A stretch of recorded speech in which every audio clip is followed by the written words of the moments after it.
ጤና ጣቢያ የሌለው ወረዳ ማለት ወረዳ 5 ነበር ሁሉ ጠፍቶ ምን ነበር የሚባለው ሰባራው ድልድይ ነው የሚባለው ከዛ አካባቢ ራሱ የሚመጣ ወንዝ ይሄኛውን ሜዳ ለሁለት ከፍሎት ወንዝ ነበር ይሄ 2018 በጀት ዓመት እንደ ከተማ በጤና መልካም አስተዳደር ችግሮችን የህዝቡን ጥያቄ የተፈታበት ዓመት ነው ይሄ ዓመት ማለት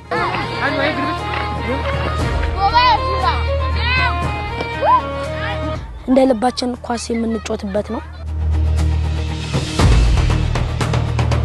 እንደምታየው እናንተ ምድለኞች ናችሁ ዛሬ ለማየት ፈቅታችኋል ይሄን የመሰለ ህንጻ በአራት ወር የማይጠበቅ የማይታመን ተመስገን አሁን እንግዲህ አካባቢው ለምቶ ግሪን ለብሶ እጅግ በጣም ውብ የሆነ ሰፈር ሆኗል